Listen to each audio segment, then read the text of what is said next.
பூலித்தேவரின் வாரிசான கடைசி ஜமீன்தார் ராமசாமி பாண்டியனின் மகன் பூலி சேதுராஜா தென்காசி மாவட்ட காவல் கண்காணிப்பாளரிடம் புகார் மனு அளித்துள்ளார்.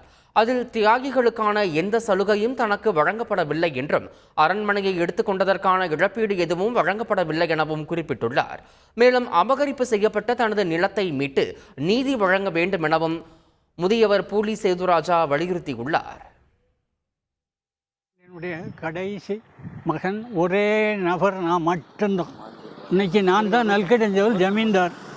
ஆனால் எனக்கு அரண்மனை எடுத்துக்கொண்டு உண்டான நஷ்டஈடு பணம் இதுவரைக்கும் கொடுக்கல. வெளியூரில் இருக்கிறதுனால இவர் வரவே மாட்டார்னு நினச்சிக்கிட்டு அந்த என்னுடைய சமத்து எனக்கு பாத்தியப்பட்ட இடத்துல எல்லாருக்கும் பட்டா போட்டு கொடுத்துருக்காங்க, ரூபாய் வாங்கிக்கிட்டு. என்னுடைய இடத்த மீட்டி எனக்கு நியாயம் கிடைக்கும்படி செய்யணும். சுதந்திரப்பட தியாகிகளுக்கு உண்டான சலுகைகள் எதுவும் இதுவரைக்கும் இவங்களுக்கு கிடைக்கல. இதுவரைக்கும் வறுமை கோட்டு கீழே ரொம்ப சிரமமான ஒரு சூழ்நிலை. இன்றைக்கு வரைக்கும் 10 வருஷத்துக்கு மேலே இது சம்மந்தமாக அலைஞ்சிருக்காங்க. எந்த ஒரு நீதியும் அவருக்கு கிடைக்கல. அதனால் தமிழக முதல்வர்கள் இந்த விஷயத்தில் நேரடியாக தலைமை கொண்டு இந்த விஷயத்தில் எங்களுக்கு நீதி கிடைக்கப்படும். இந்த இழக்கப்பட்ட சொத்துக்கள், இந்த போலி பத்திரங்கள், பட்டாக்கள் எல்லாம் ரத்து செய்து எங்களுக்கு உண்டான நீதி கிடைக்கும்படி தமிழக முதல்வரிடம் ஒரு கோரிக்கை.